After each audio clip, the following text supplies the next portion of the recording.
Estamos estudando com o pastor Afonso Chaves, dentro da série Instituto Gunnar Vingre,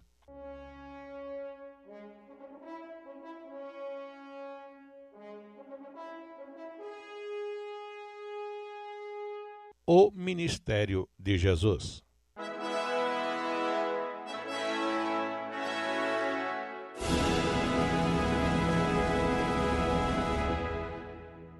Prosseguimos com o nosso estudo nas Sagradas Escrituras, no livro dos Evangelhos, estudando os últimos dias de Jesus até a sua ressurreição, passando por vários tópicos já vistos, sendo que os últimos foram a última semana de Jesus entre nós e depois a última Páscoa, a última ceia, seguindo agora com os tópicos da paixão, crucificação e sepultamento de Jesus. Hoje, ou neste momento, voltamos ao estudo em Mateus capítulo 26, verso 30, quando Mateus registra para nós que, encerrada aquela reunião da última ceia, no que Mateus foi muito resumido, como também os outros evangelistas, exceto João, que se estendeu largamente em falar tudo o que Jesus tinha conversado, despedindo os seus discípulos, conclui-se aquele ato com o verso 30, que traz para nós esta informação. E tendo cantado um hino, saíram para o Monte das Oliveiras. Aí está, Monte das Oliveiras.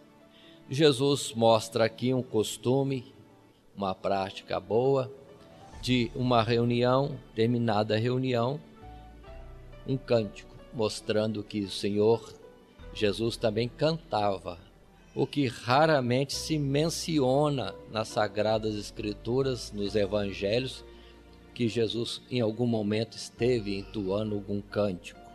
Mas aqui diz que, terminada a ceia, sabendo Jesus todo o sofrimento que teria pela frente, ainda tinha fôlego para estar cantando um cântico que naturalmente deve ser um cântico sacro ou até mesmo um dos salmos. E continua dizendo no verso 36, falando agora sobre a paixão de Jesus, o seu sofrimento, diz aqui que Jesus chegou com os discípulos a um lugar chamado Getsêmani e disse aos seus discípulos: assentai-vos aqui enquanto vou além orar. E levando consigo Pedro e os dois filhos de Zebedeu, começou a entristecer-se e a angustiar-se muito. Aí temos Jesus indo para o Monte das Oliveiras, mas ele se separa para a oração com mais 3 discípulos que sempre o acompanhavam, Pedro, Tiago e João. E esta separação diz que Jesus esteve no Getsêmani, um horto, um pomar, um jardim. Getsêmani significa o lagar do óleo, lugar em que se amassa a azeitona para obter o óleo. E ali ainda, em separado desses 3, retirando-se um pouco, em separado, Jesus começou a orar e entristecer-se e angustiar-se muito. Aí temos a narrativa desta oportunidade de oração de Jesus, e Jesus angustiado, aflito, a natureza humana naturalmente combatendo contra aquele momento, no instinto natural da preservação ou autopreservação, e Jesus angustiado e orando daquela forma simples: Pai, se possível for, afasta de mim este cálice, falando de sofrimento, angústia, dor, pela qual Jesus estaria passando. Isso fala o registro dos evangelistas, que Jesus orou uma vez, foi ter com seus discípulos mais chegados, os 3 que levou consigo, estavam dormindo, anima-os a orar e volta para orar uma segunda vez, repetindo as mesmas palavras, volta a acordar os discípulos que já estavam dormindo ainda, e volta terceira vez para a oração, e diz que sempre dizendo as mesmas palavras. Além daquelas palavras que já disse, Jesus sempre concluía o seu período de oração dizendo: não se faça a minha vontade, mas a tua. Aí está, irmãos, observando para nós que, se possível fosse a nossa salvação ser conquistada sem a morte de Jesus, naturalmente isso seria mudado. Mas não há outra forma pela qual possamos ser salvos, a não ser pelo sacrifício expiador dos nossos pecados, realizado por Cristo Jesus. Não havia ninguém que pudesse ter mérito diante de Deus para morrer por um pecador. Se alguém muito devotado quisesse fazer isso pela humanidade ou por alguém seu chegado, na verdade primeiro morreria por si mesmo, porque não havia nenhum justo sequer.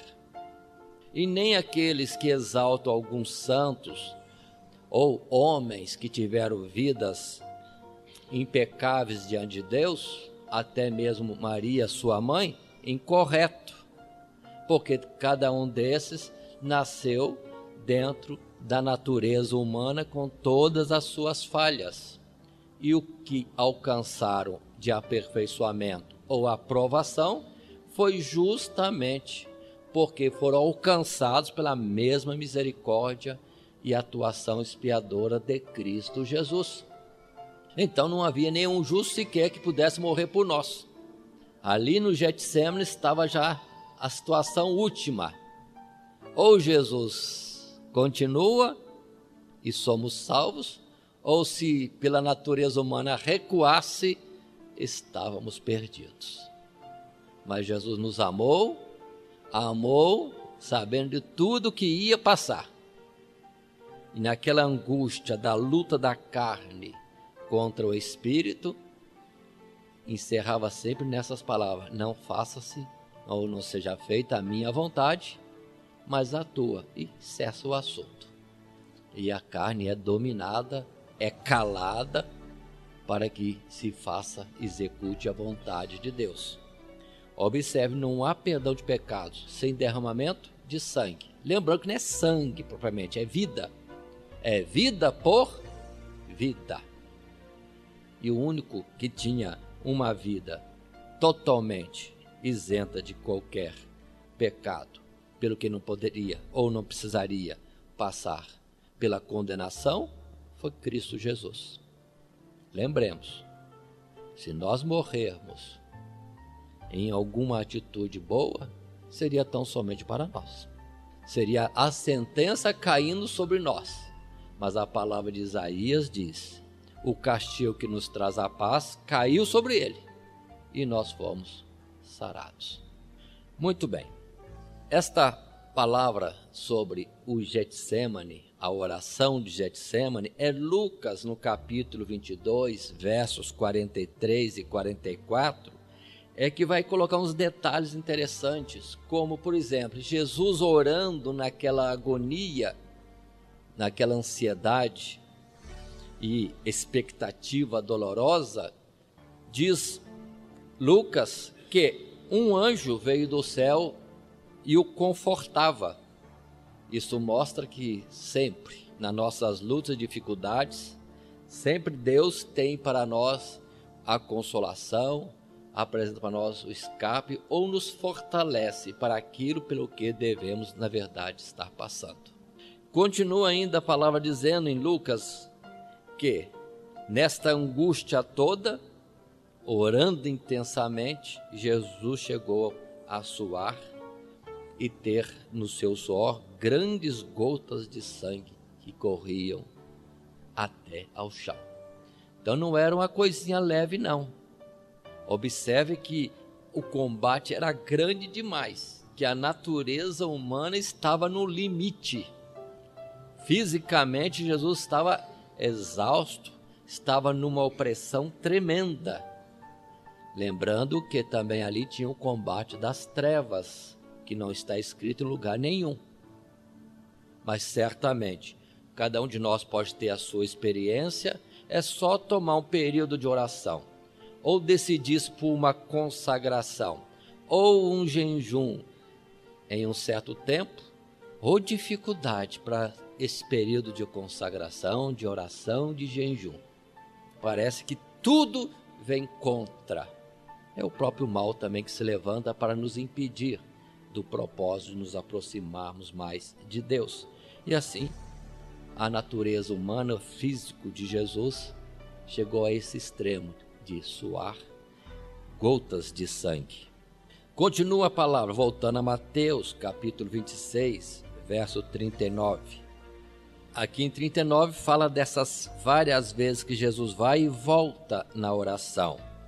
Mas mais à frente um pouquinho, verso 48 e 49, por fim Jesus chama os seus discípulos, alertando-os que já estava chegando aquele que o traía, e de fato Judas aproxima-se de Jesus, saudando de uma forma hipócrita, fingida, e ainda beijando-o, porque a combinação foi essa: aquele a quem eu beijar, é este, prendei-o.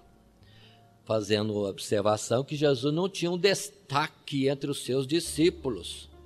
Foi preciso Judas dar um sinal convincente de quem era Jesus em meio aos outros que ali estavam no Monte das Oliveiras. Muito bem, segue passagens em que Jesus chega mesmo a conversar com Judas: a que vieste, amigo? Outro lugar diz: a quem procuras? Estando eu convosco, não me prendeste, porque agora? Mas é interessante notar no verso 51 em diante que um dos discípulos lançou mão da espada e arremessou-se contra o grupo que vinha prender a Jesus, e a espada estava funcionando. E diz aqui a palavra que um dos servos do sacerdote teve a sua orelha cortada. Quem fez isso, outro evangelista vai dizer, foi Pedro. Foi Pedro quem fez isso. Então, observe que alguém ali estava armado, porque Jesus tinha dito que quem tivesse enxada e transformasse em uma ferramenta de guerra. E alguém tomou isso ao pé da letra. Mas o sentido do Senhor nunca é na carne, sempre é no sentido espiritual. E o sentido é tomar a espada do Espírito, que é de fato a arma de defesa e ataque nas ocasiões de guerra espiritual. Mas Pedro estava com a espada. E vamos entender que Pedro também não era bom de pontaria. Ele não mirou na orelha. Foi livramento do Senhor para este homem aqui. E Jesus toma desta oportunidade para trazer para todos nós aquela instrução: guarda a espada, porque quem com ferro fere, com ferro será ferido. Interessante que uma palavra similar a essa encontramos em Apocalipse. Aqui está a fé e a paciência dos santos. Quem leva em cativeiro irá. Então, irmãos, não cabe a nós a vingança, nem a retribuição de algum mal. Deixa para o Senhor isso, a Ele pertence. Deixa para o Senhor. Se somos servos de Deus, cabe ao Senhor isso. A fé e a paciência dos santos nos leva ao quê? A esperar naquilo que Deus tem a fazer em qualquer ocasião na nossa própria vida. Nós vemos na história da igreja depois, nos séculos seguintes, muitas vezes a multidão, os milhares, milhões de cristãos que morriam como ovelhas levadas aos matadouros. Não reagiam. Se combinasse de fazer um levante pela quantidade, haveria uma revolta cristã nos primeiros séculos. Mas ninguém quis saber disso. Então somente iam para as arenas, iam para de encontro aos algozes, então somente confiando no Senhor e nada mais. Não tinha por preciosa a sua vida, mas tão somente guardar a fidelidade para com o Senhor. Aí continua a palavra dizendo, e traz isto a informação. Outro evangelista, como Lucas, no capítulo 22, nós já citamos, que Jesus, de alguma forma tocando ou levando de volta a orelha ao seu lugar, cura aquele homem que tinha perdido a orelha.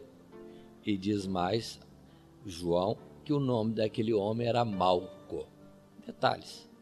Mas observe, ainda naquele momento, Jesus tem palavras para ensino, palavras para orientação, e ainda continua operando bem, fazendo milagres. Se eu fosse este tal Malco, acho que eu embainhava a espada e ia embora para casa. Já mudou a história. Não vale a pena prender um homem deste.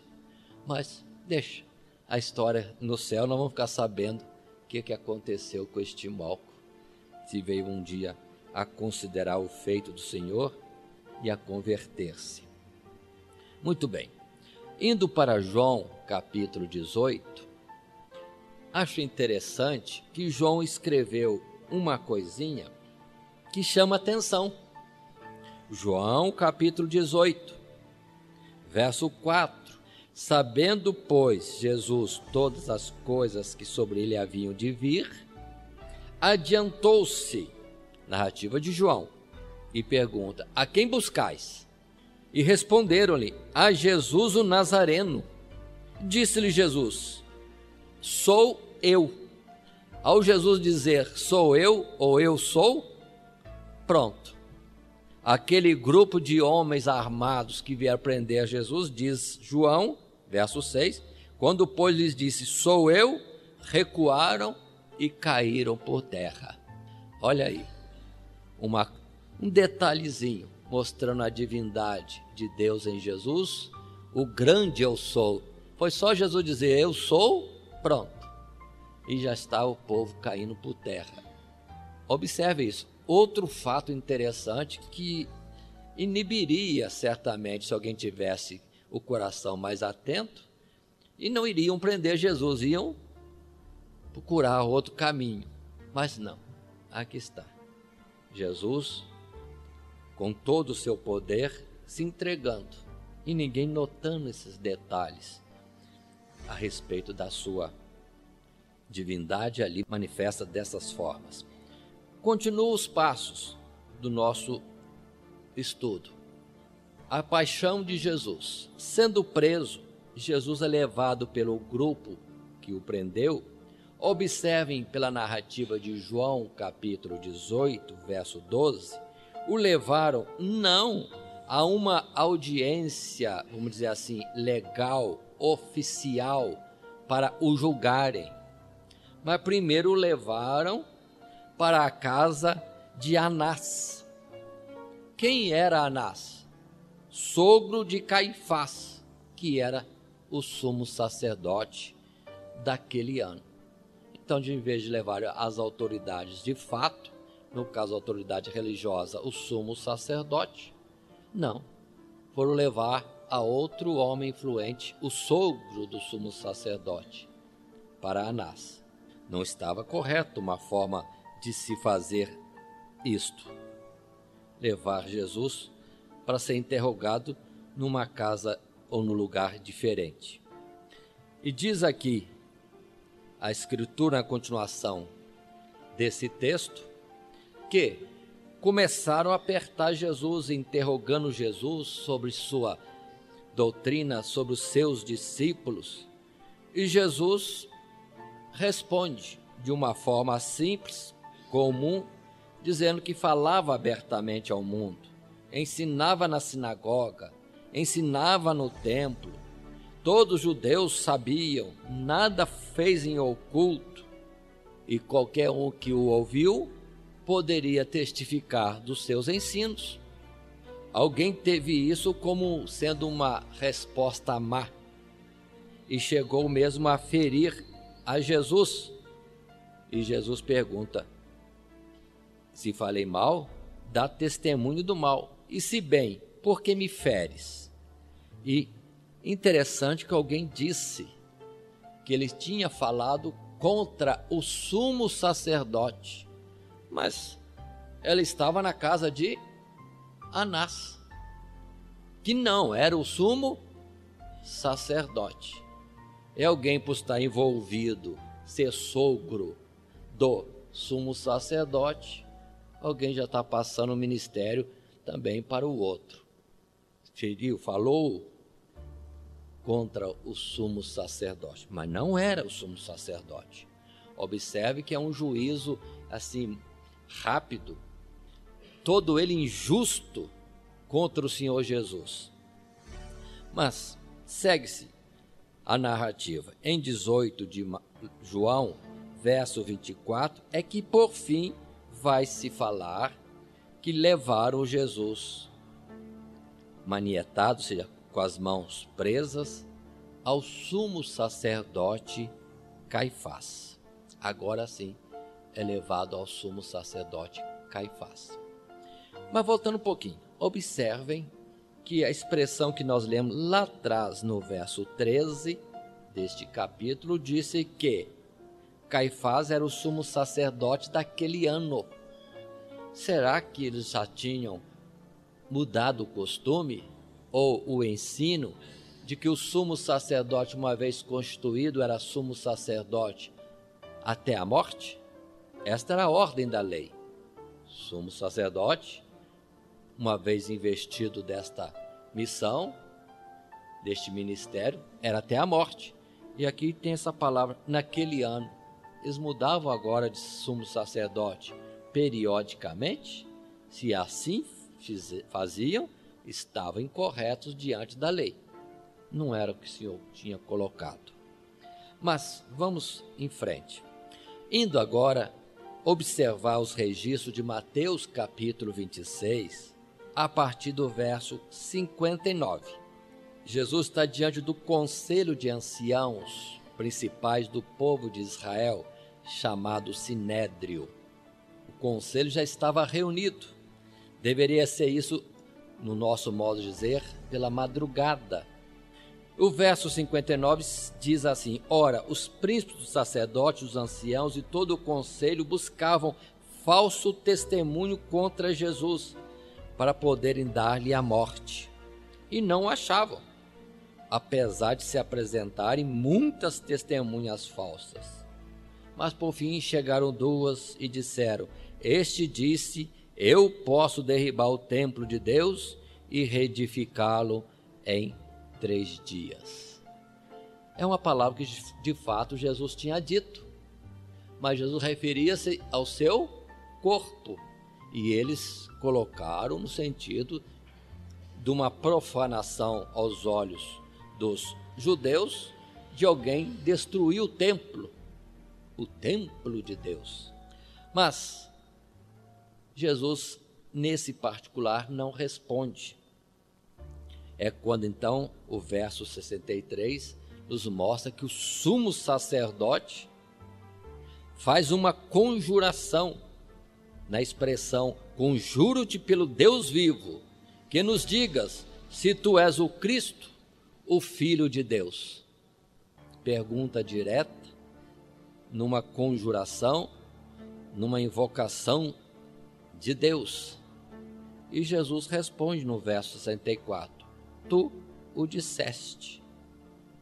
Digo-vos, porém, que vereis em breve o Filho do Homem, assentado à direita do Todo-Poderoso, e vindo sobre as nuvens do céu.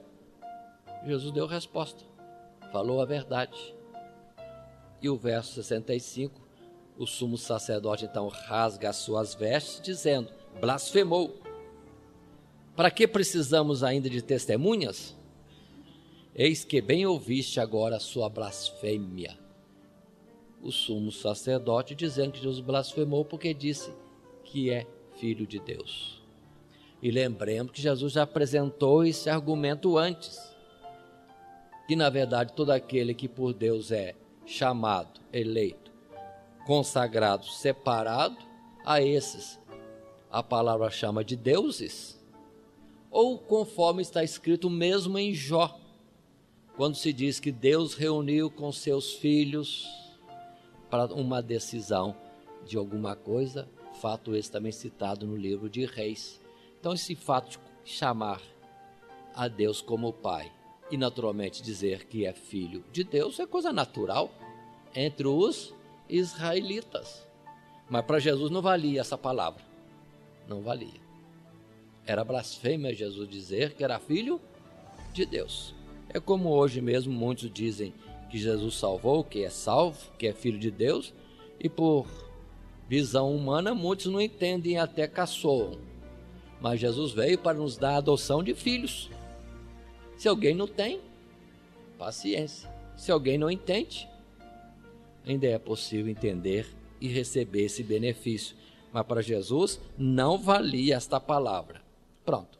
Aí dizem que ele é réu de morte.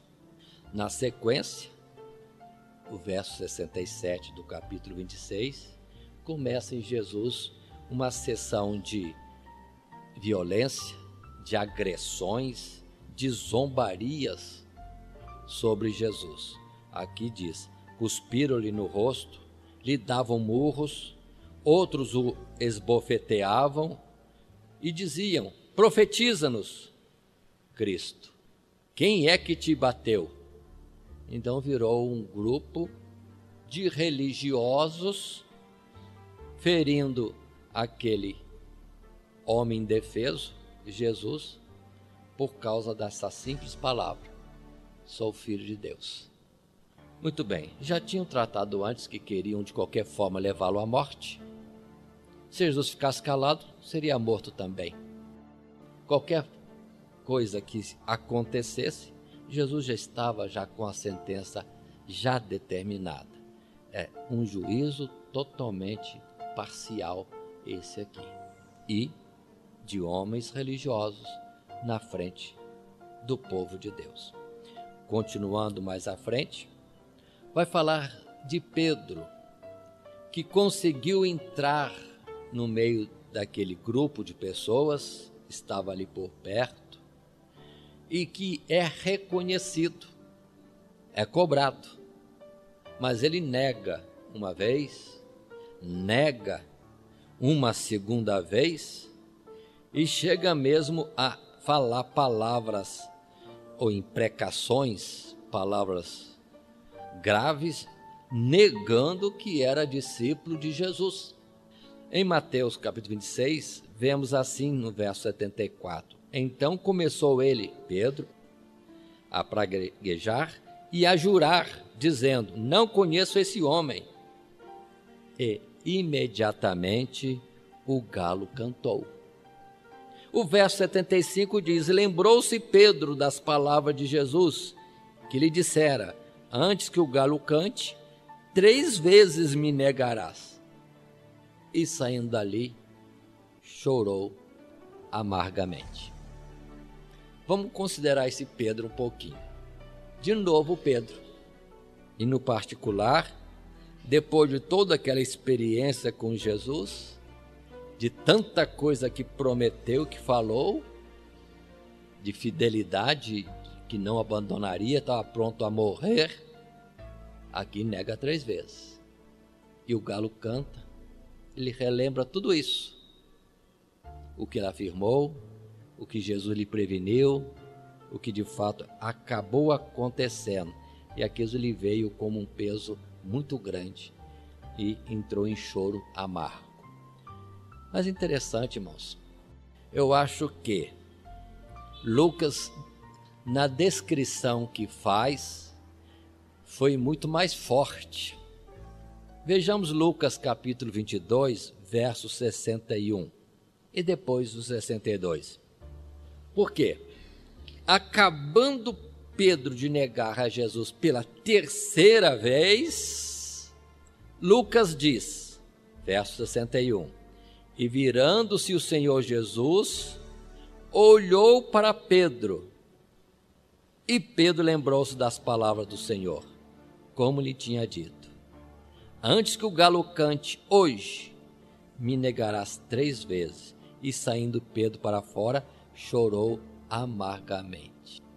Esse olhar de Jesus deve ter doído em Pedro. Imagina este momento, Pedro negando a Jesus e de repente olha para o lado e Jesus está olhando para ele, como que num olhar dizendo: Pedro, não me negarás? Darás a vida por mim? Ainda que todos me abandonem, não me abandonarás? Que olhar fulminante deve ser esse de Jesus. Mas por outro lado, irmão, não é fulminante no sentido de ferir, mas de trazer a consciência da pequenez de cada um de nós. Como Jesus chegou a dizer para Pedro: sem mim nada podeis fazer. E aqui está este Pedro, com este olhar de Jesus, que eu acho que não tem quem possa descrever, porque é um olhar que ao mesmo tempo de chamar a atenção, de trazer lembrança, um fato, de trazer uma correção, e ao mesmo tempo deve ter também uma dose muito grande de compaixão. Jesus que estava no sofrimento e uma compaixão por Pedro naquele instante. E pronto, Pedro se derreteu mesmo diante disso. Continuando em frente, Mateus 27, verso 3.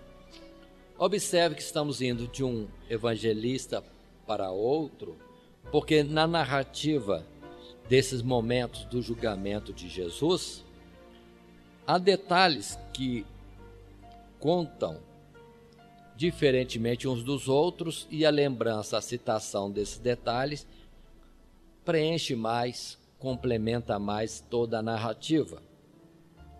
Em Mateus capítulo 27, verso 3 em diante, é que vai fazer menção de Judas outra vez, citando que Judas, vendo que Jesus, de fato, pela sua traição tinha sido preso e estava condenado, sobreveio-lhe o peso na consciência, o arrependimento, e vai até aos principais do povo e sacerdotes e anciãos, e com as moedas de prata, 30 moedas de prata, dizendo para eles: pequei, traindo sangue inocente.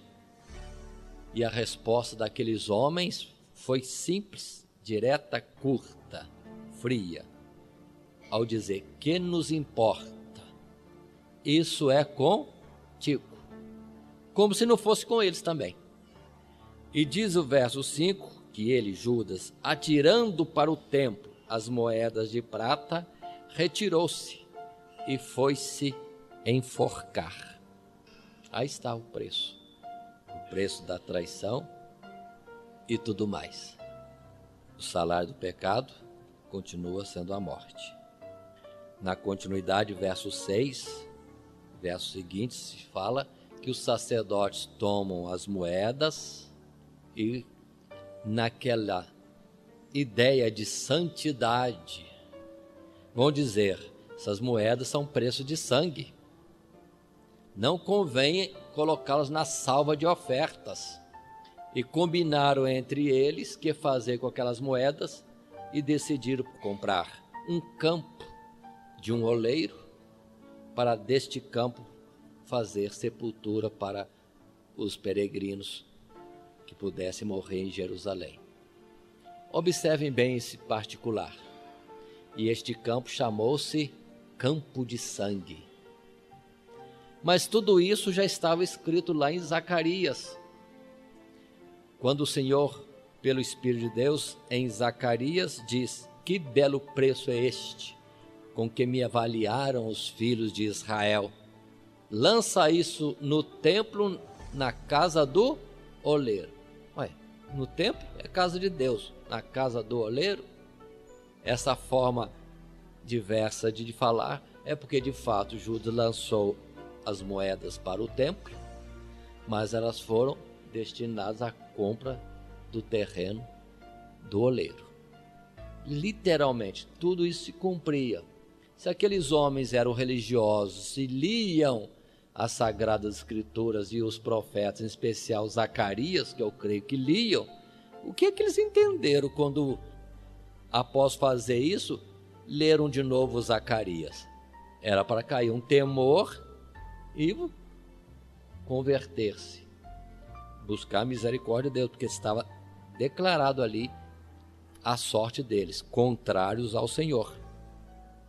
Muito bem, continuando, nós temos em João, passando agora a João capítulo 18, dentro ainda do julgamento de Jesus, nesse subtítulo, primeiro levaram Jesus para Anás, depois para Caifás, diante do Sinédrio, do Conselho de Israel, para depois, por fim, o levarem a Pilatos. Verso 28 diz: depois levaram Jesus da casa de Caifás para a audiência, e era pela manhã cedo, e não entraram na audiência, para não se contaminar e poderem comer a Páscoa. Quanta santidade! Meu Deus! Por isso que Jesus falava sempre: hipócritas, aparência de santidade, mas dentro, misericórdia. Que coisa terrível. Então eles vão, de fato, levar Jesus para ser julgado por Pilatos, o poder dominador, poder romano. Não querem entrar, porque eles estavam disputando, entrando, se assim o fizessem, no lugar não santo, lugar dos romanos, um teto romano, e ainda do mais, para pleitearem a morte de um homem, achando que ficando fora estariam limpos.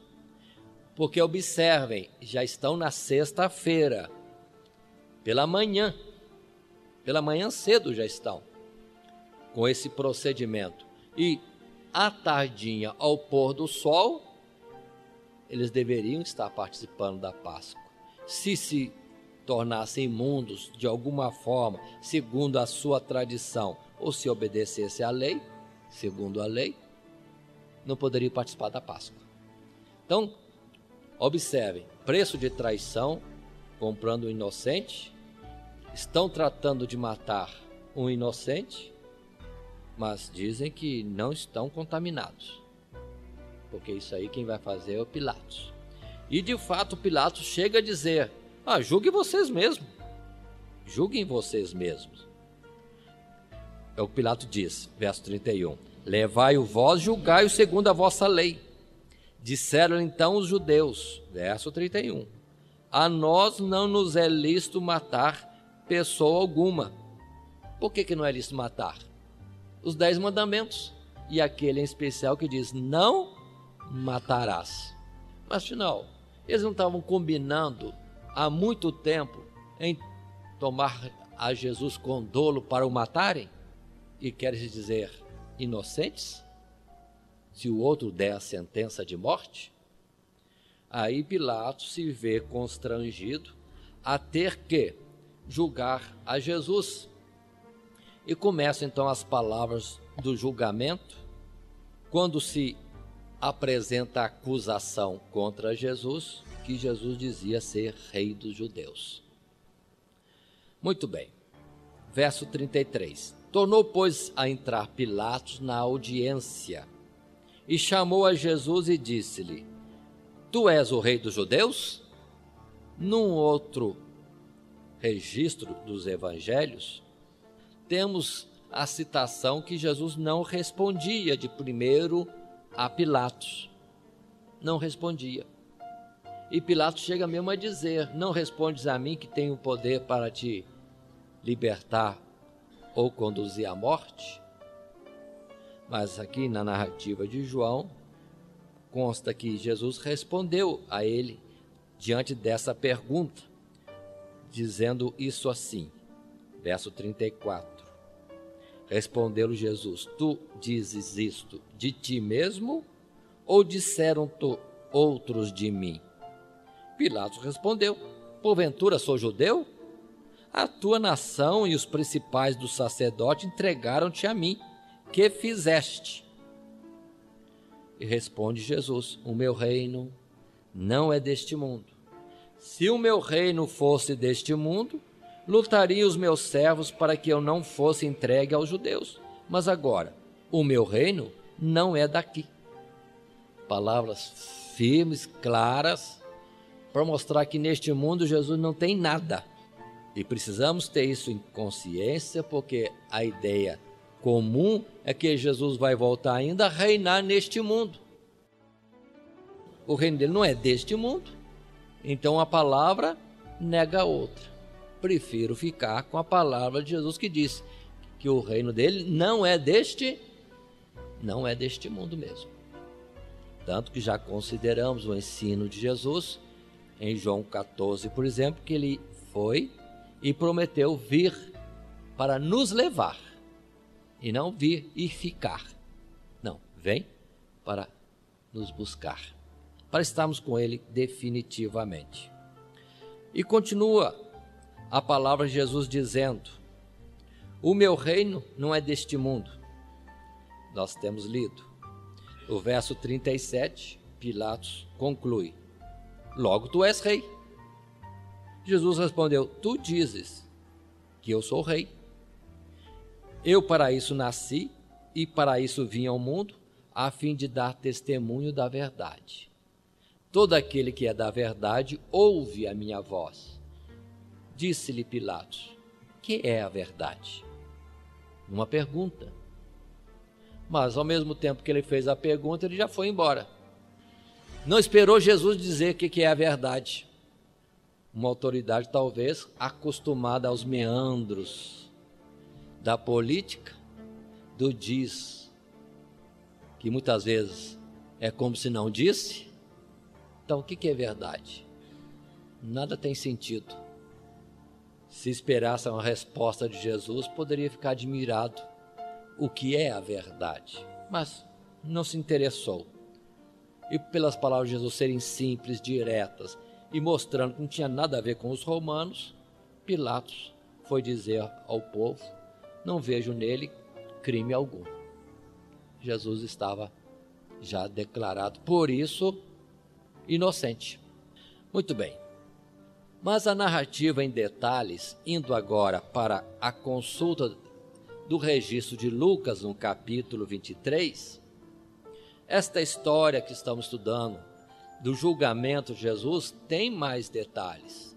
Porque Lucas, no capítulo 23, verso 6, já coloca que em meio às conversas de Pilatos com Jesus e a acusação dos judeus, chegaram a dizer que Jesus é da Galileia, Jesus de Nazaré. Aí Pilatos despertou para o fato: ele é cidadão lá da Galileia, é nazareno.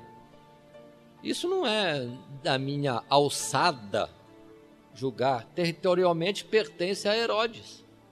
E como Herodes estava naquele dia oportunamente em Jerusalém, talvez ele veio até para a festa da Páscoa.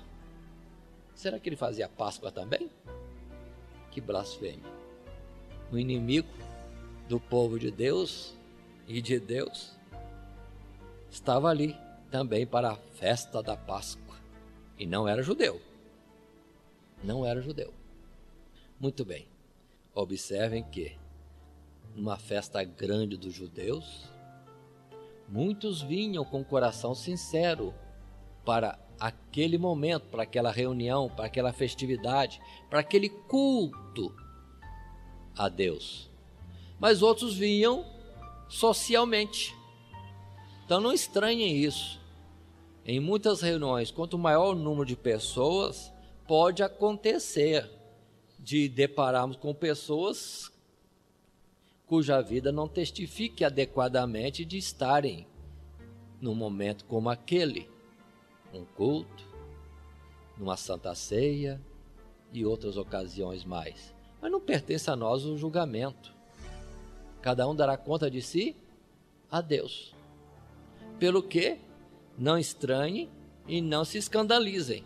Cada um trata de cultuar a Deus, como diz a palavra, em verdade e em espírito. E será um culto a Deus? O Senhor estará sendo cultuado e recebendo isto. Mas Herodes, por fim, recebe Jesus lá em Jerusalém e ficou alegre, porque há muito queria ter essa oportunidade de conversar com Jesus. E interroga Jesus, quer ver milagres, mas observe que Jesus não lhe fala palavra. Jesus não faz nada, não diz nada. Interessante. Herodes, de fato, estava ali e Jesus o entendia como alguém que não era uma autoridade adequada diante da qual ele tinha que se manifestar. Herodes desprezou a Jesus por causa disso. Não falou nada, não fez milagre nenhum. Então, Herodes simplesmente o desprezou. Vestiu de uma roupa zombeteira, que tinha esta intenção, e devolveu para Pilatos. Imagine, irmãos, essa situação, Jesus para lá, Jesus para cá, vexame, vergonha, servindo de alvo da crítica e da observação de muitos. Mas Jesus estava indo, vai e vem. E o interessante, quero destacar o verso 12, e no mesmo dia, Lucas 23, verso 12, Pilatos e Herodes entre si se fizeram amigos, pois dantes andavam em inimizade um com o outro. É um fato, mas que vamos tomar como observação. Quando se trata de ferir e matar Jesus, todo mundo se une. Quando é para ferir o servo de Deus, o povo de Deus, muita gente que até não se tolera, se faz amigos e combinam no sentido de conseguir o alvo, porque na verdade estão debaixo de um comando maior, que é o das trevas. As trevas se unindo para alcançar o objetivo de um propósito contrário contra o Senhor, ou, em outros exemplos, um servo dele e a igreja mesmo. Aí está. Muitas vezes na nossa vida nós percebemos isso. Analise e considere fatos assim.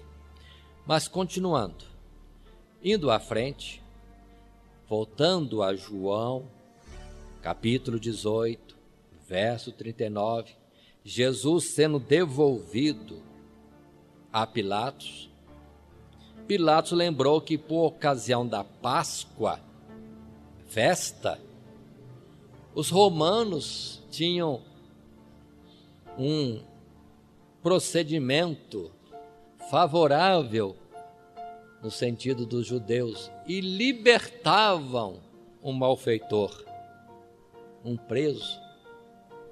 E veio então esta ideia e perguntou diante da multidão: o que vocês querem? Que eu solte Jesus, o rei dos judeus?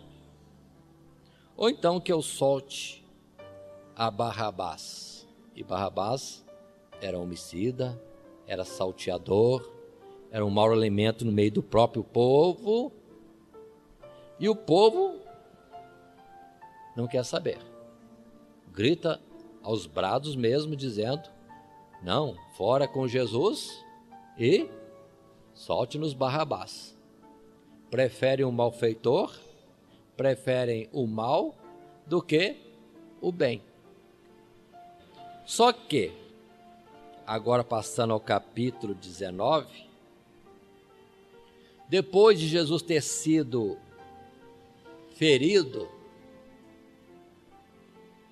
como que num castigo, ordem do próprio Pilatos, outra vez Pilatos vem com Jesus diante da multidão, capítulo 19, verso 4. Jesus agora está ferido, chagado, ensanguentado pelos açoites e outros males realizados pelos soldados romanos. E o verso 4 diz: então Pilatos saiu outra vez fora e disse: eis aqui vos trago fora, para que saibais que não acho nele crime algum.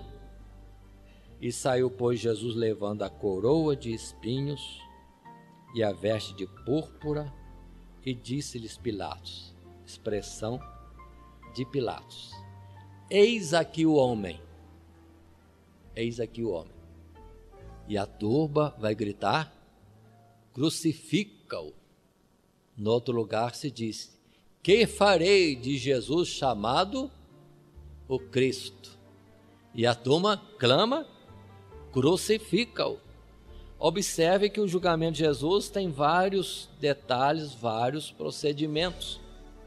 Nesta oportunidade, Pilatos insistindo que eles então que matassem a Jesus, que crucificassem Jesus, verso 7 de João 19, eles reiteram aquela expressão: nós temos uma lei, e segundo a nossa lei, deve morrer, porque se fez filho de Deus. Onde está escrito isso na lei?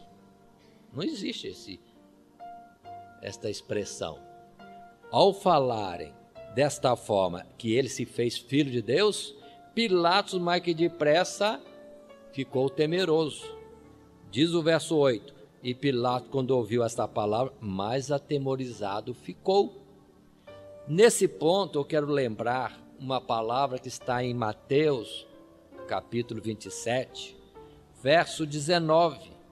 Quando Mateus, nós estávamos lendo em João 19, mas Mateus 27, verso 19, e outros versos que vamos estar considerando, mas o 19 em particular, consta que, estando Pilatos assentado lá no tribunal, a própria esposa dele lhe manda mensagem, advertindo, falando: não entres na questão deste justo, porque num sonho muito sofri por causa dele. Observe o juiz, com todo o poder de decidir, já tendo analisado e viu que não tinha culpa em Jesus para isso. Nenhuma. Nem diante do Império Romano, nem mesmo diante dos judeus. E a mulher falando: não entres na questão desse justo. É quando então Pilatos procura de alguma forma soltar Jesus. Lendo em Mateus 27, verso 24, é que vai acontecer que Pilatos percebe que o tumulto está crescendo.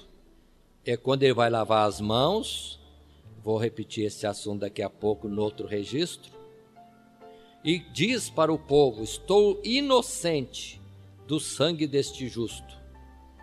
Como inocente? Se ele tinha poder para libertar e está entregando o justo à vontade da turba, não está inocente. E o verso 25 registra que a multidão clamou: o seu sangue caia sobre nós e sobre nossos filhos. Se os judeus lerem isso aqui e considerarem esses 2000 anos da trajetória do povo judeu pelo mundo, o quanto isso de fato tem se cumprido. Eles mesmos deram sentença para eles e para a sua descendência. Todos os 2000 anos que nós temos após este fato, os judeus sempre foram de um lado para outro perseguidos, mortos, constantemente desprezados, zombados, etc. Mas muito bem, fiz essa leitura para lembrar esta passagem. Então não foi um momento só. Pilatos insistiu várias vezes com a multidão e a resposta era a mesma sempre. Voltando a João capítulo 19, com o temor, porque tinham dito que Jesus se declarava filho de Deus, Pilatos reinicia o julgamento, novas perguntas, como no verso 9, por exemplo, diz: de onde és tu? Mas Jesus já não lhe dá resposta a esta pergunta, não. Disse-lhe, pois, Pilatos: não me falas a mim? Não sabes tu que tenho poder para te crucificar, tenho poder para te soltar? Verso 11, respondeu Jesus: nenhum poder terias contra mim, se de cima te não fosse dado. Mas aquele que me entregou a ti, maior pecado tem. Observe que Jesus não isentou-o de culpa. Você tem pecado. Mas o pecado maior é daqueles que me entregaram a ti. Pilatos quer soltar Jesus, verso 12. Nova investida. Pilatos procurava soltá-lo, mas os judeus gritavam, dizendo: se soltas este, não és amigo do César. Qualquer que se faz rei é contra César. Politicamente, Pilatos ficou apertado agora, sendo que noutra narrativa se diz que Pilatos apresentou: vou crucificar o vosso rei? E eles clamaram: não temos outro rei, senão César.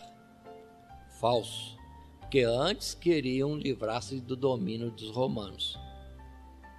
É quando então, na narrativa de João capítulo 19, Pilatos solenemente entra no tribunal, num lugar chamado Litóstrotos, ou Gabatá, em hebraico, que significa simplesmente calçada de pedras.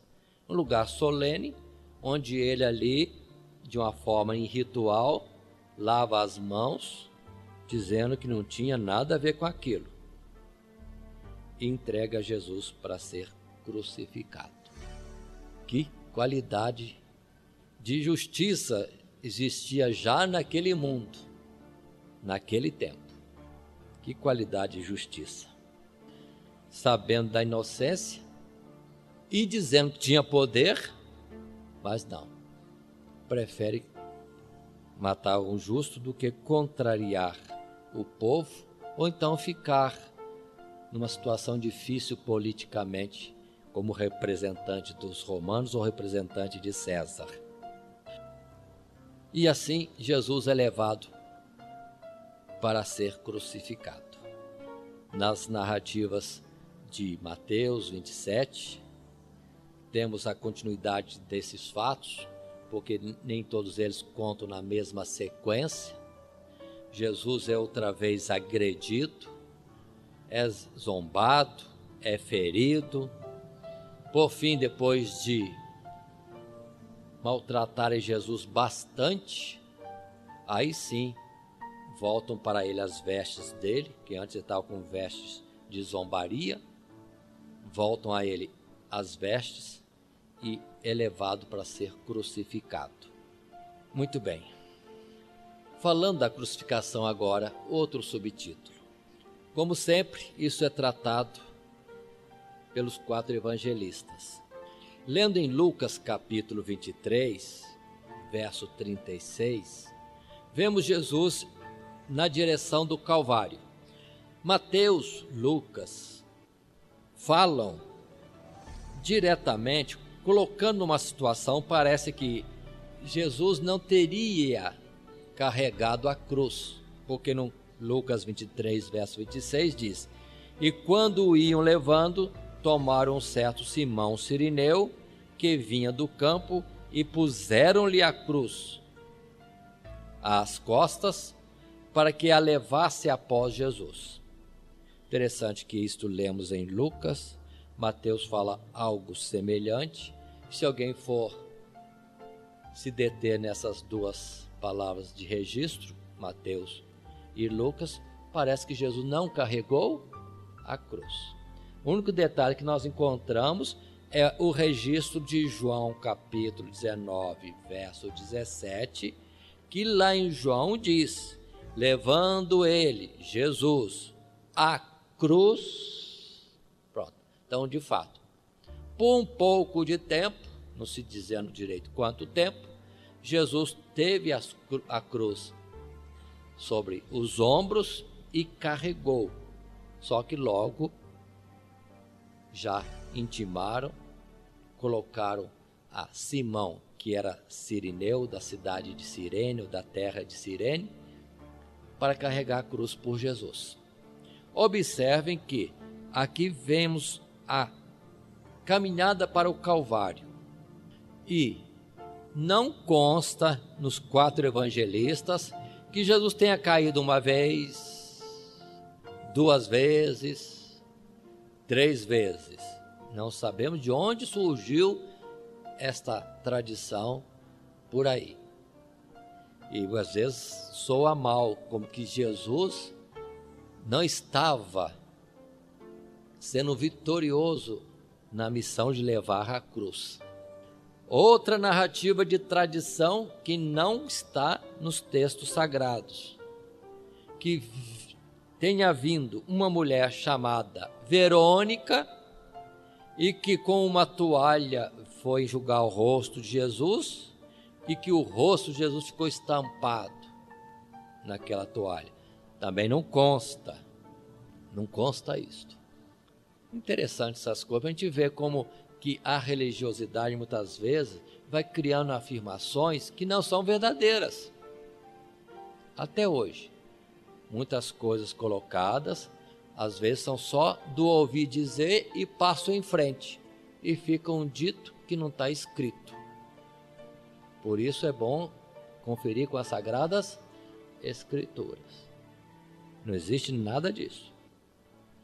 Cirineu leva a cruz para Jesus depois de um momento que ele mesmo, Jesus, carregou a sua cruz. Muito bem. Continuando. Ainda em Lucas, capítulo 23. Na caminhada, verso 27, mostra que muita gente do povo se condoía com Jesus ou por Jesus. Mulheres batiam nos peitos, lamentavam por Jesus. Verso 28, Jesus volta-se para elas e diz: Filhas de Jerusalém, não choreis por mim, chorai antes por vós mesmas e por vossos filhos, porque eis que hão de vir dias em que dirão: bem-aventuradas as estéreis, e os ventres que não geraram, e os peitos que não amamentaram. Então começarão a dizer aos montes: caí sobre nós, e aos outeiros: cobri-nos. Jesus falando do mal que viria sobre Jerusalém e sobre o povo judeu, que as mulheres não lamentassem por ele, já se preocupassem consigo mesmas e com seus filhos, porque haveria um mal sobre o povo. Continuando ainda, o verso 31 é importante, entendemos todos nós, porque se ao madeiro verde fazem isto, que se fará ao seco? O que significa isso? Se a ele, Jesus, Senhor, Mestre e todas as mais palavras que poderíamos falar da sua majestade e autoridade, faziam isso, o que esperar então? Ou o que deveríamos nós esperar? Que poderia vir sobre nós, se a Jesus fizeram isso? Madeiro verde. E nós? Se a ele justo, bondoso, correto, fizeram isso, e a nós? Ainda que sendo bons pela transformação que Jesus faz em nossas vidas, sendo verdadeiros e etc., farão mesma coisa ou pior. Se ao mestre fizeram isso, que farão dos servos? É a palavra que Jesus disse também na ocasião da ceia. Por isso que muitos apóstolos, depois, ao serem afligidos e injustiçados, não tiveram isso por nada de importante. Porque se Jesus padeceu, por que eles não poderiam padecer? E Paulo chega a dizer que estava pronto, não só a sofrer, mas também a morrer pela causa de Jesus. Como também depois os outros discípulos vão ter isto como testemunho verdadeiro na sua vida. Ainda que Pedro negou em um tempo, mas depois, no outro tempo, já não temia coisa alguma, não recuava em negação do nome do Senhor. Mais à frente, indo agora para Mateus capítulo 27, verso 33 a 38. Na crucificação de Jesus temos vários detalhes. Detalhes esses, muitos deles, já profetizados, constantes das palavras do profeta Isaías, constante do Salmo 22, constante do Salmo 20, 22 e 69 também, e também nas palavras de Zacarias. Mas consideremos, por exemplo, Mateus 27, 33 diz: e chegando ao lugar chamado Gólgota, que significa lugar da caveira. Paremos. Nós falamos muito de Calvário, porque o monte tinha uma aparência de caveira. Alguma coisa no monte insinuava ou tinha uma aparência, para quem olhava de longe, de uma caveira. Por isso era chamado Monte da Caveira ou Lugar da Caveira, que na linguagem de algum povo era Calvário e para os israelitas poderia ser chamado de Gólgota. Mesma palavra. São línguas diferentes. Verso 34. Vai acontecer que vão lhe dar fel. Estava profetizado que lhe dariam fel. É o verso 34 que diz. Mas Jesus, provando, não quis beber. O fel, há pessoas que dizem que tem o sentido de trazer um amortecimento do físico para que a pessoa, o condenado, não sofra muito as dores da crucificação. Aí está. Seria como o sedativo natural daquela época. Jesus não quis tomar. Continuando, verso 35. Ele é crucificado. Não fala detalhes desse particular, como foi com os cravos, como foi a colocação dele na cruz, mas fala das suas vestes que foram repartidas entre os soldados. Imagina então um vestuário com que Jesus se cobria e foram cada um tirando uma peça, o despojo, naturalmente deixando Jesus vergonhosamente descoberto. Ninguém coloca isso, não é costume se falar isto, mas se tiraram as roupas de Jesus, repartiram, deixaram Jesus descoberto. Se muitas vezes se coloca Jesus coberto, é uma forma mais decente e discreta de apresentar esta figura. Mas aqui diz, tiraram as suas vestes. E um detalhe ainda que o verso 35 diz, lançaram sortes sobre a sua túnica. A túnica, por ser inteira, tecida de alto a baixo, os soldados falam, a túnica não dá para a gente repartir. Vamos então lançar sorte para ver quem é que vai ficar com a túnica inteira. Mas esses detalhes, fel, as vestes repartidas, sorte lançada sobre a sua túnica, como também depois ele colocado entre dois assaltantes, dois malfeitores, tudo isso já estava profetizado. E nós encontramos nas Sagradas Escrituras todos os detalhes. Por fim, temos em Mateus 27, verso 37, a colocação de sua condenação, porque era costume dos romanos colocar a condenação. Ao dizer, ao escrever ali, este é Jesus, o Rei dos Judeus. Este é Jesus, o Rei dos Judeus. Numa descrição destes pontos por João, o evangelista João, lá vai dizer que os sacerdotes principais do povo leram aquela inscrição que estava em latim, língua romana, em grego, língua universal naquela época, e em hebraico, disseram a Pilatos, mude a inscrição, escreva que ele disse ser rei dos judeus. Foi quando Pilatos incisivamente disse, o que escrevi está escrito. Porque de fato, Jesus é rei dos judeus. Ficou notório para todos que passavam ali que estavam crucificando o próprio rei deles. confirmando as palavras dos profetas, que disso já tinham falado. Continuando, na narrativa que temos em Marcos, capítulo 15, vai dizer que esta partida e ida para o Calvário se deu à terceira hora. Quando fala terceira hora, seria mais ou menos às 9 horas da manhã. Então, imaginemos Jesus sendo conduzido ao Calvário, sendo crucificado em torno das 9 horas. Particular ainda, que Jesus não foi crucificado dentro da cidade, no limite dos seus muros. Jesus foi levado para fora e ali foi crucificado. E observe que o animal, a vítima do sacrifício para expiação do pecado do povo, nos rituais do santuário, no dia da expiação, não podia ser comido pelos sacerdotes.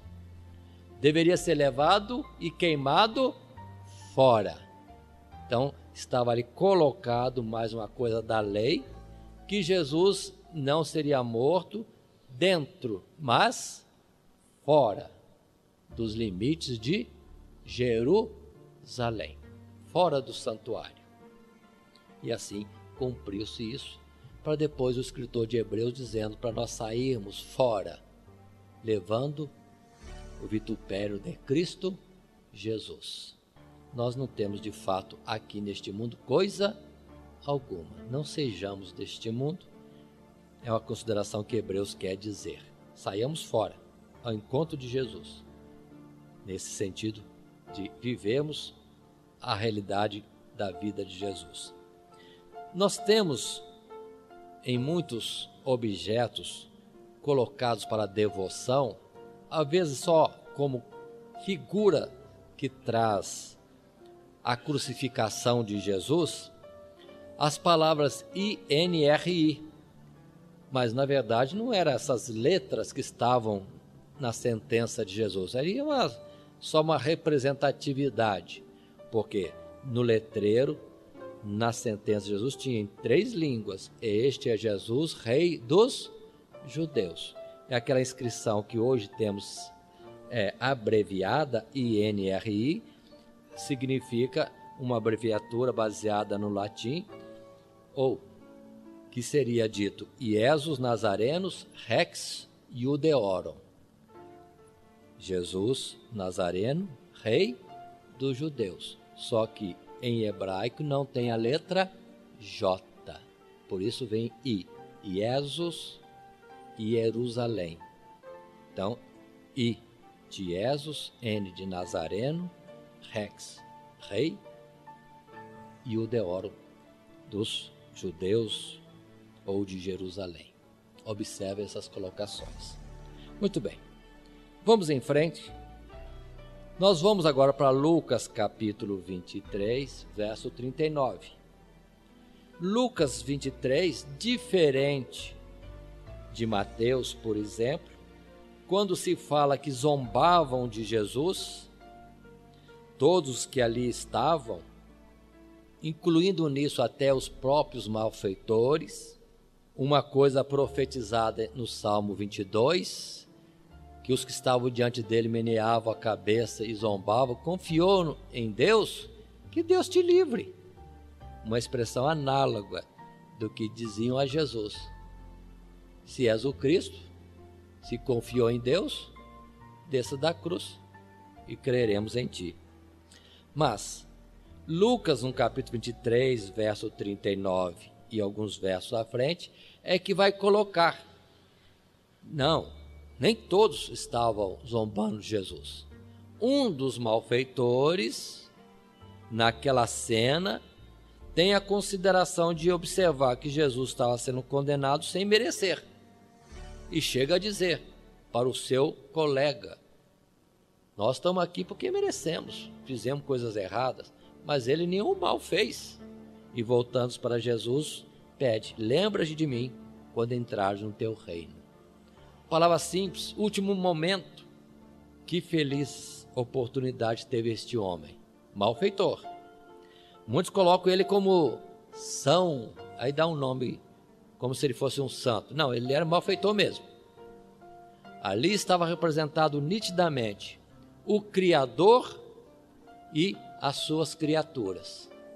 O Criador junto com as criaturas indo para a morte. Ele, Criador, em favor das criaturas. Mas das criaturas, só os que nele crescem seriam salvos. Ali está representado. Veio para salvar a humanidade, mas muitos não o quiseram. Mas aquele que o quis, que o aceitou, que o reconheceu, para esse ele pode dizer: em verdade te digo, hoje mesmo estarás comigo no paraíso. A ideia de muitos, quando se fala este hoje, é pensando de que o Senhor Jesus, então, morrendo, daqui a pouco morria também malfeitor e subia os dois para os lugares celestiais. Não é isto. O sentido de hoje nas Sagradas Escrituras é todo este tempo chamado dispensação da graça. Como Paulo em Coríntios capítulo 6 diz: eis aqui hoje o dia aceitável, eis aqui hoje o tempo da salvação. Então, hoje mesmo é que estamos vivendo 2 milênios quase, mas para o Senhor nosso Deus ainda é o hoje. O hoje. E no tempo final desse hoje, haverá a conclusão da vinda de Jesus, a ressurreição e a entrada nos lugares celestiais. Então, entenda esse hoje. Não é naquele dia, não. Não é naquela sexta-feira. Não. Seria no hoje de Deus, na vinda de Jesus.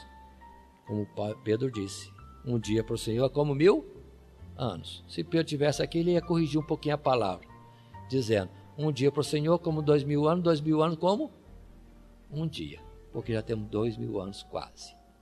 Continuando um pouco mais: estarás comigo no paraíso, estarás comigo no céu, estarás comigo nos lugares celestiais. Muito bem. Segue-se outras narrativas paralelas, mas todas conduzindo aos mesmos fatos. E não esqueçam que numa dessas oportunidades, Jesus crucificado, Jesus falando alguma coisa, alguém achou que Jesus estava com sede, como de fato chegou a dizer que tinha sede. E alguém correu para dar-lhe não água, mas vinagre, algo azedo. Observe, para quem tem sede, em vez de água, tomar vinagre, algo assim azedo, deve ter dado uma indisposição geral. Mas cumpria-se a Escritura: na minha sede deram-me vinagre. Tudo estava predito e se cumpre. Esta palavra de vinagre, se alguém gosta de ter os registros e observar onde é que está escrito em Mateus 27, a partir do verso 42. É aquela oportunidade em que se diz também que Jesus clamou ao Pai: Eli, Eli, lama sabachthani, que significa: Deus meu, por que me desamparaste? Observem, esse desamparo não é por ser o filho, é porque naquele momento não era o filho, era cada um de nós ali representado. Cada um de nós representado. Jesus tomou sobre si as nossas enfermidades, as nossas iniquidades, as nossas transgressões. Então vamos entender, o Pai olhando para a cruz, via cada um de nós. Não era a rejeição de Jesus, era a rejeição do pecado, que ali estava sendo expiado na morte do pecador. Só que Jesus substituiu a nós. O castigo que nos traz a paz caiu sobre ele. Continuando um pouco mais, João capítulo 19, verso 25, narra João que estavam ali junto à cruz algumas mulheres. João diz que ali estava a mãe de Jesus, diz que estava Maria de, depende do local como escreve, Cleopas ou Clopas, e estava também Maria Madalena. Outro evangelista vai fazer menção mais detalhada, dizendo que estava alguém parente de Jesus, uma das Marias, falando também que ele estava Salomé, cita outros nomes, que podem ser estes mesmos. Muito bem, indo à frente. Jesus vendo ali aquele grupo e também o discípulo que ele amava, que se entende que seja João, que é este que narra então, ele volta-se então para sua mãe, verso 26, e diz: mulher, eis aí teu filho. No verso 27, na sequência, depois disse ao discípulo: eis aí tua mãe. E desde aquela hora o discípulo a recebeu em sua casa. Ponto. O significado disso é simples. Jesus entregou os cuidados de sua mãe a um dos apóstolos, discípulos, aquele a quem ele amava, com destaque entre os outros. Tanto que a expressão seguinte é que, a partir daquele momento, daquela palavra de Jesus, o discípulo entendeu, e Maria também. E quando foi para ir embora, Maria, mãe de Jesus, já vai para a casa daquele discípulo. E ali é recebida. Observe bem isso. Muitos querem mistificar estas palavras, dizendo que ali Jesus deu Maria para a mãe da humanidade. São coisas absurdas inventadas. A nossa mente é boa para ficção. Mas a palavra é clara no verso seguinte, 27, ao dizer, no sentido de Maria ser abrigada, recolhida, amparada na casa do discípulo amado. Senão teria que ser o contrário, o discípulo que tinha que ir para a casa da Maria. Entendam bem como nossa mente deturpa as coisas. Porque quanto à nossa mãe, Paulo vai dizer em Gálatas 4, que é a Jerusalém celestial. Então são coisas que vão sendo colocadas arbitrariamente como interpretação, mas atentemos para isto. Na continuação, nós temos Jesus nos momentos finais, ainda dizendo algumas palavras, como aquela: Pai, nas tuas mãos entrego o meu espírito, e tendo dito isto, suspirou ou veio a expirar. Numa narrativa, parece que foi coisa simples, suave, mas alguma coisa chamou a atenção do centurião, porque vendo Jesus morrer daquela forma, disse essa expressão: na verdade este homem era justo. Isso está em Lucas capítulo 23, verso 47. E no verso 48 de Lucas 23 vai dizer que toda a multidão desceu do monte contrita. Mudou a cena. Não saíram alegres, zombando, não. Já desceram abatidos. Não viram uma condenação de malfeitores. Viram sim a morte injusta de um homem bom. Mas nós temos em detalhes colocados por Marcos, no capítulo 15, de uma terceira hora, conforme dissemos, da crucificação, 9 horas da manhã. Faz menção, também junto com ele, Mateus, dizendo que à sexta hora houve trevas sobre a terra. Não foi só Mateus, Marcos também, houve trevas. Então imaginem, a hora sexta seria meio-dia, sol a pino, não, trevas na face da terra. E continua a palavra dizendo que Jesus, na verdade, veio a falecer no horário, entre eles, da hora nona. Hora nona seria 3 horas da tarde. Este foi o momento que Jesus teria morrido neste horário. Muito bem. Na continuação, Mateus 27, é bom nós ler Mateus 27 para destacar algumas coisas. Verso 51 vai dizer: que quando Jesus falecia, houve outros sinais, prodígios, como? Verso 51. Eis que o véu do templo se rasgou em dois, de alto a baixo, e tremeu a terra, e fenderam-se as pedras. Então houve trevas, houve terremoto, e lá no santuário, o véu do templo se rasgou de alto a baixo. E lembre-se que esse véu era justamente o véu que separava o lugar santo do lugar santíssimo. Deus estava mostrando de forma clara que a separação entre o Criador e a criatura já estava inexistente. Havia já uma abertura. Jesus sendo morto, não havia mais transgressões nossas que pudessem impedir-nos diante de Deus, porque essas transgressões foram expiadas na morte de Jesus. Por isso Hebreus capítulo 10 diz: tenhamos a ousadia de entrar no santuário, no lugar santíssimo. Estou usando palavras minhas. De ousadia, através da carne de Jesus, o véu, carne de Jesus, rasgada por nós. Mas com uma consciência limpa. Temos acesso diante de Deus. Podemos ter essa ousadia, mas sabendo que é por causa da morte de Jesus que expiou os nossos pecados. Também diz aqui a Escritura, versos 52 e 53, é um texto bem polêmico. Abriram-se os sepulcros, e muitos corpos de santos que dormiam foram ressuscitados.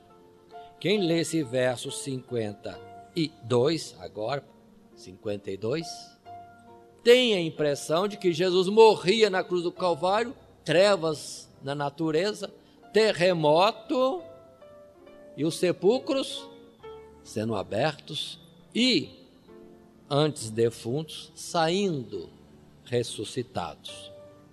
É um caso a pensar. Mas vejamos o verso 53.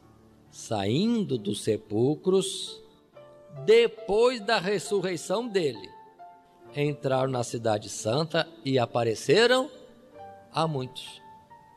Duas questões precisamos ver. Com a morte de Jesus houve ressurreição? Não. O natural é que depois da ressurreição de Jesus, com aquele momento do poder de Deus atuando e Jesus fazendo haver um novo terremoto e Jesus ressuscitando, outros corpos de santos também ressuscitaram. E chegaram a aparecer a muitos em Jerusalém. Mais um testemunho. Não da morte que dá poder para a vida, porque a morte dá poder para a expiação do pecado. Agora a ressurreição dá poder para a vida. Por isso a palavra de Romanos, Paulo escrevendo, fala da ressurreição, que nos garante a vida eterna. Porque se ficar só na morte de Jesus, nós estaríamos inocentes diante de Deus, mas ainda mortais. Mas na ressurreição de Jesus, fomos englobados também para a vida eterna. Esse é o sentido que precisamos entender nesta palavra de Mateus, tão discutida, tão controvertida. E lembrando que esses que aqui ressuscitaram não foram para o céu, não. Porque a palavra é clara. Nenhum ou ninguém subiu aos céus, senão aquele que primeiramente dos céus desceu, Jesus Cristo, homem. Então, de todos os seres viventes, o único que subiu para o céu é Cristo Jesus. Ele, diz Paulo em Coríntios 15, é as primícias, o primeiro a sair da morte na ressurreição. Depois os dele, que isso será na sua vinda no último dia. Então, é tempos diferentes. E Hebreus capítulo 11, verso 39 e 40, que diz que ninguém ainda teve o benefício das promessas de Deus, porque aprove a Deus que ninguém chegasse ao céu antes do outro. mas que todos nós tenhamos entrada nos céus juntos. É a palavra de Tessalonicenses. Na vinda de Jesus, todos os que passaram pela morte, os que estiverem vivos, juntos subirão a encontrar o Senhor nos ares. Donde também a subida aos céus é uma só. Não haverá duas vindas de Jesus e duas subidas, de forma alguma. A igreja, o povo de Deus, é um, como um corpo, uma unidade. Vão subir de uma vez, juntos, definitivamente. Continua a palavra trazendo mais detalhes para nós. João capítulo 19 é importante considerarmos que os judeus ficaram preocupados. Era tarde de sexta-feira, cerca de 3 horas da tarde. Mais 3 horas, 18 horas, pôr do sol, entrava o sábado. O sábado é santo, é o grande dia da Páscoa. Não podia haver profanação de um corpo pendurado em Israel, porque estava escrito: maldito o que for pendurado no madeiro. Os judeus se inquietaram, não pode demorar isto, e pediram aos romanos para acelerarem, abreviarem a morte dos condenados. E os romanos, soldados, foram mesmo, e foram a um malfeitor, quebraram as pernas dele, no sentido que cedia o corpo e haveria naturalmente paralisação da respiração. Pronto, morte mais rápida. Foram outro, também quebraram as suas pernas. Chegaram em Jesus, esse já está morto. Não lhe quebraram as pernas, para cumprir a palavra em Êxodo 12, que o cordeiro pascual não poderia ter nenhum de seus ossos quebrado, assado inteiro. E depois, ainda, para cumprir a escritura, um dos soldados, para tirar a dúvida, traspassou o Senhor com uma lança.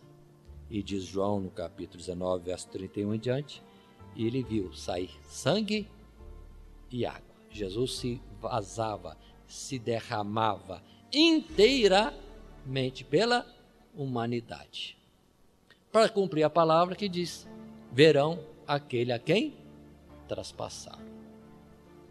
E assim continua a colocação que nós temos, falando em João capítulo 19, que em ato contínuo, verso 38, José de Arimateia, alguém que era discípulo de Jesus, mas oculto por medo dos judeus, não era Nicodemos que tinha medo dos judeus. Quem tinha medo dos judeus era José de Arimateia, uma cidade, Arimateia. Mas agora ele vai até Pilatos e pede o corpo de Jesus para sepultar. Pilatos estranha que morreu rápido, cede-lhe o corpo e vai então José de Arimateia sepultar Jesus.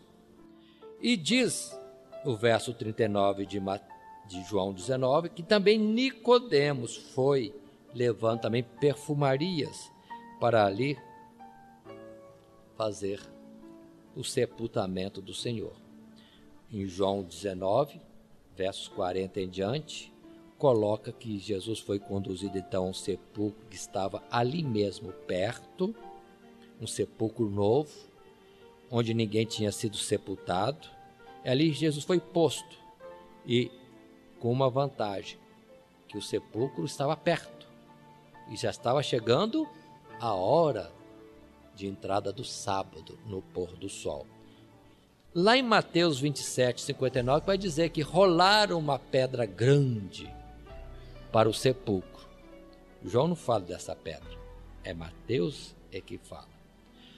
Mateus capítulo 27, versos 62 em diante, vai dizer que os judeus, entrando sábado, no dia seguinte, sábado, vão a Pilatos e pedem que o sepulcro seja guardado, porque Jesus dizia que ao terceiro dia ressuscitaria, e que não acontecesse de roubar o corpo de Jesus e ficar a ideia de que ressuscitou.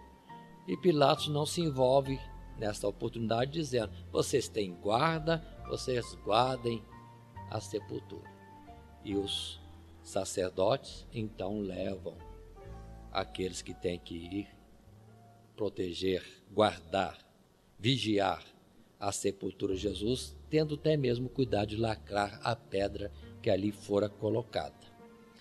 Continua a expressão falando que, por sua vez, também mulheres que estavam assistindo aquilo tudo, que nós já citamos, vão observar onde Jesus foi sepultado e recolhe-se em casa para descansar aquele dia que era sábado e que entre os judeus não poderiam fazer atividade alguma.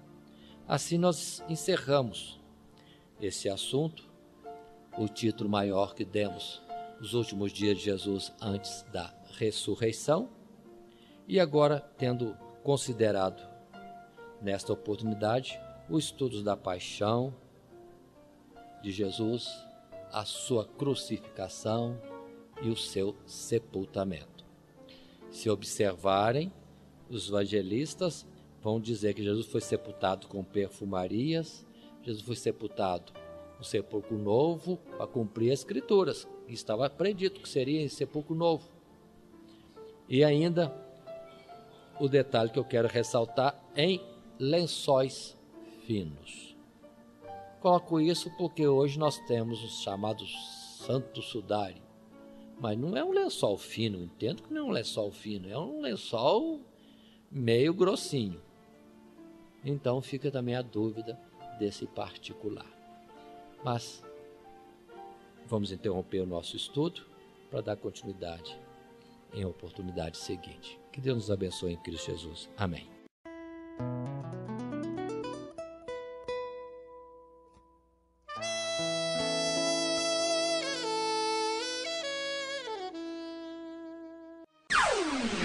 Todo dia, toda hora, muito mais prazer em ouvir.